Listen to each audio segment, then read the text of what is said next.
ঘুরে দাঁড়াও।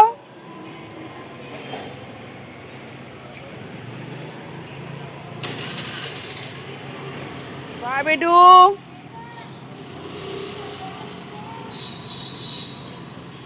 বাবু তো স্কুলে চলে গেল, তোমরা দেখলেই। আর আজকে হচ্ছে বৃহস্পতিবার, আর বৃহস্পতিবারের দিন আমার কাজটা একটু বেশি থাকে।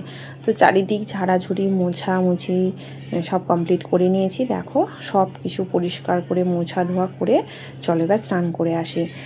পুজোর অনেক জোগাড় আছে। নমস্কার, পৃথার গৃহস্থালিতে তোমাদের স্বাগত জানাই। তার সাথে জানাই গুড মর্নিং। আজকে বৃহস্পতিবার, সকালে 9:30 পৌনে 10টা এরকম বাজে। তো দেখো আজকে আমার স্নান টান একদম রেডি হয়ে গেছে, ও গেছে স্নান করতে। তো আজকে ঠাকুরঘর থেকে আমার আজকে সকালটা শুরু করলাম। বাবু তো স্কুলে চলে গেছে। দেখো দুদিকে দুটো শ্রীকৃষ্ণ আর রাধারানীর ক্যালেন্ডার। তো যাই হোক, তো চলো আমি এবার পুজোর বাসন টাসন ধুয়ে নিই, ফুল তুলে নিই, ও স্নান করে আসো, তারপর একসাথে দেবো পুজো। তো ভিডিওটা দেখতে থাকো, সারাদিন আজকে আমি কী কী করি। দেখো সব থালা বাসন ঘটি প্লেট কর্পূরদানি আর কি, তারপরে প্রদীপ সব ধোয়া হয়ে গেছে। এগুলো হচ্ছে গাঁদা ফুলের মালা, আর এখানে কুঁচো ফুল, আমাদের গাছের ফুলও আছে। আর এখানে দুধ, মধু, মানে কি ঘি এসব নিয়েছি, আর এটাতে গঙ্গা জল আর সিদ্ধি আছে। আর প্রদীপটা ওখানে সাজিয়ে রেখে দিয়েছি। তো চলো আগে ভোলে বাবার অভিষেকটা করে নিই। তো ও তো এই কাজটা ও করে প্রত্যেক দিনের, এটা ওর কাজ। তো বৃহস্পতিবার, শনি, মঙ্গলবার আর সোমবার, এই সপ্তাহের 4টে দিন আমরা সুন্দর করেই শিব পুজোটা আর কি করে থাকি। তোমরা কে কীভাবে বৃহস্পতিবারে পুজো করো একটু কমেন্ট করে জানাবে। তো দেখো ওর তো স্নান করানো হয়ে গেল, এবারে হচ্ছে বেলপাতা আকন্দ ফুল দিয়ে পুজো দেবে। আর আকন্দ ফুলটা হচ্ছে শ্বেত আকন্দ, এটা আমাদের নিজেদের মানে ছাদের গাছে আছে, তোমরা হয়তো অনেকেই দেখেছো। তো দেখো ও শিব পুজোটা করে নিয়ে সব ঠাকুরকে মালা দিয়ে দিয়েছে, আর আমি হচ্ছে তুলসী মঞ্জুরি আর ফুলগুলো সব ঠাকুরের পায়ে দিলাম, সিঁদুর দিলাম, দিয়ে এবার ও ধূপ প্রদীপটা দেবে, আর আমি দেবো কর্পূরটা। আমরা কিন্তু মিলেমিশেই পুজো করি, এর আগেও তোমাদের অনেকবার বলেছি। তো যাই হোক চলো, আমাদের কিন্তু পুজো করতে খুব ভালোই লাগে, যেহেতু আমার সকালে তাড়া থাকে। তারা বলতে আর কিছুই না, বাবু 12:30টার মধ্যে লাঞ্চ বক্সটা আমার রেডি করতে হবে। তো এটাই হচ্ছে আমার মস্ত বড় তারা। সব সময় মনের মধ্যে একটা ভয় কাজ করে যে যদি না টাইমে করে উঠতে পারি। তো যাই হোক, গল্প করতে করতে দেখো পুজো করা আমাদের হয়ে গেছে। এবারে দেবো আমি ধুনো। ও পড়ছে লক্ষ্মীর পাঁচালি, আর আমি এই সময় ধুনোটা সাজিয়ে চারিদিকটা ঘুরিয়ে দেখিয়ে নিই। তারপর আমি পাঁচালিটা পরে আমার পুজোটা বৃহস্পতিবারের আজকে শেষ হবে। তো দেখো আমার ওর তো পাঁচালি পরা হয়ে গেছে, আর আমি ধুনোটা সুন্দর করে সাজিয়েছি। আর ধুনো চুরটা কিন্তু আজ সুন্দর করে মেজেছি, যতটা পারি একটু পরিষ্কার পরিচ্ছন্ন করে করার চেষ্টা করি। জানি না কতদিন করতে পারবো, কেননা বাবুর তো এখন আর মানে বাড়িতে থাকে না, আর ওর পিছনে আমার সারা দিনটা টাইম দিতে হয় না, তার জন্য এসব করতে পারি। তো চাইলো আমার লক্ষ্মীর পাঁচালি পরা হয়ে গেছে। আমার প্রতিদেবের হাতে গরম গরম চা আর এই যে ব্রেড। তো চলো, রান্না বসে গেছে, বাবুর তো লাঞ্চ হয়ে গেছে, মানে রেডি করে পাঠিয়ে দিয়েছি ওকে। এখন 12:15 মতো বাজে। এখানে আমাদের মুগের ডালটা একটু ভেজে সিদ্ধ করতে বসিয়েছি, আর এর মধ্যে দেখো সবজিগুলো মটরশুঁটি, বিনস, গাজর, ফুলকপি কেটে রেখেছি, মানে ভাজাও হয়ে গেছে, আর টমেটোটা কাটা আছে।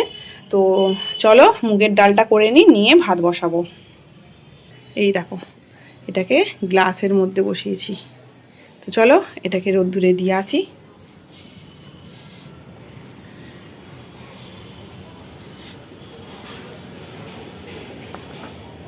ভাত তো এখানে ফুটছে, আর অনেকগুলো ভাতের মধ্যে আলু দিয়ে দিয়েছি, দেখবে এই দেখো অনেক কটা ভাতের মধ্যে আলু দিয়ে দিয়েছি। আর এখানে হচ্ছে ডালটা প্রায় 70% সেদ্ধ হয়ে গেছে। এইবারে ওর মধ্যে সবজিগুলো সব দিয়ে দেব, তার সাথে টমেটোটাও দিয়ে দেব। দেখো সব সবজিগুলো দিয়ে নিয়েছি, এবারে একটু সেদ্ধ হোক, ভাতটাও হোক।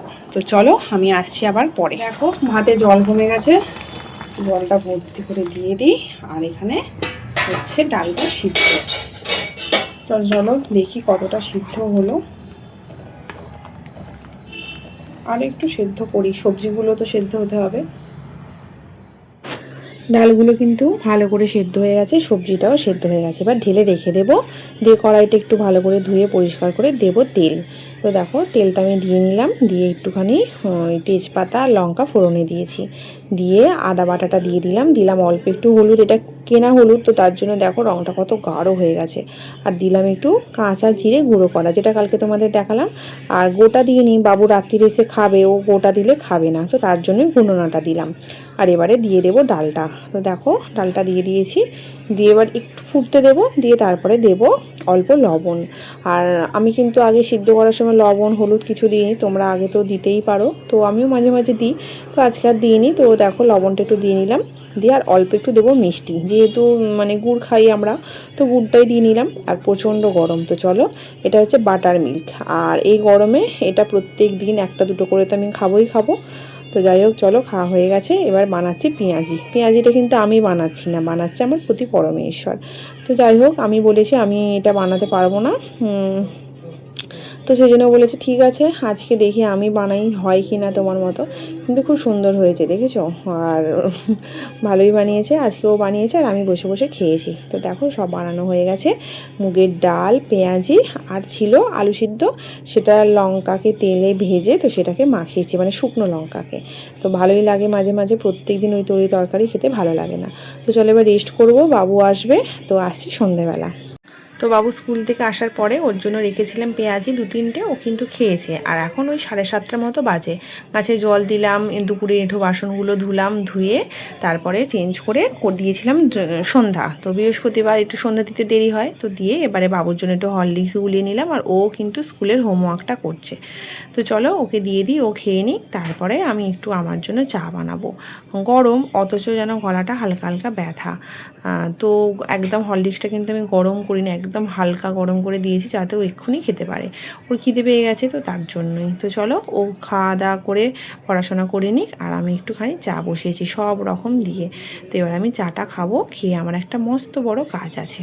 তো দেখো বসেছি, এটা একটা কাটিং করব, এটা আমার ব্লাউজ, আমাকে একজন গিফট করেছিল অনেক দিন আগে, প্রায় দুর্গাপুজোর আগে, সেই ভাদ্র মাস করে এটা গিফট করেছিল, মানে সেপ্টেম্বর করে। তো এখনও সময় করে উঠতে পারিনি, নিজের তো সব কাজই হচ্ছে কিন্তু নিজেরটা হচ্ছে না। তো যাই হোক অবশেষে সময় বের করেছি আজকে, ভাবলাম সব কাজ রেখে আজকে আমারটাই একটু বানাই। তো ব্লাউজ কাটিং করতে বসে মনে থাকে না কি ডিজাইন করব, নিজের জন্য যখন বানাই যেন কি ডিজাইন খুঁজেই পাই না। তো আমি তো বেশি ডিজাইন পরিও না, আমি নর্মালি পরতে পছন্দ করি, তোমরা হয়তো দেখেছো। তো যাই হোক চলো, এটা একটা হাতার ড্রয়িং করেছি, আর চিটটা একটু কম ছিল, তো তার জন্যই একটুখানি মানে সাইড থেকে একটু জোড়া লাগাতে হবে লাইলেনটা, তো তার জন্যই বল পিন নিয়ে আমি সেট করে নিয়েছি। তো এক হাতে ফোন ধরেছি আর এক হাতে কাটিং করেছি। তো দেখো, আর তোমরা যদি কেউ আমার পুরো ভিডিও দেখতে চাও কাটিংয়ের, অবশ্যই কমেন্ট করো, অবশ্যই আমি তাহলে দেখাবো তোমাদের ফুল ভিডিওটা।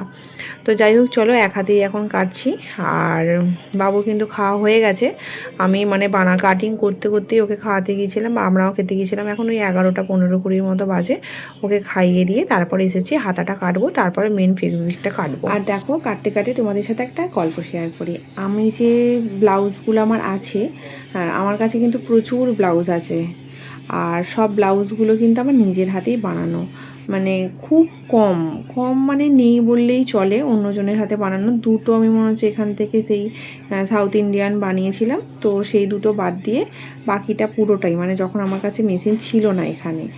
আর তারপর যত ব্লাউজ আছে সব কিন্তু আমার নিজের হাতে বানানো, শুধু ব্লাউজ না সালোয়ার কামিজও তাই, যত কিছু আছে সব আমার নিজের হাতে বানানো। আর আমি সব কিছু বানিয়ে নিজেই করি, কিন্তু কোনো ডিজাইন করি না, নর্মাল যখন কাটতে বসি কোনো ডিজাইন মনেই থাকে না। তো দেখো আমার কাটা হয়ে গেছে।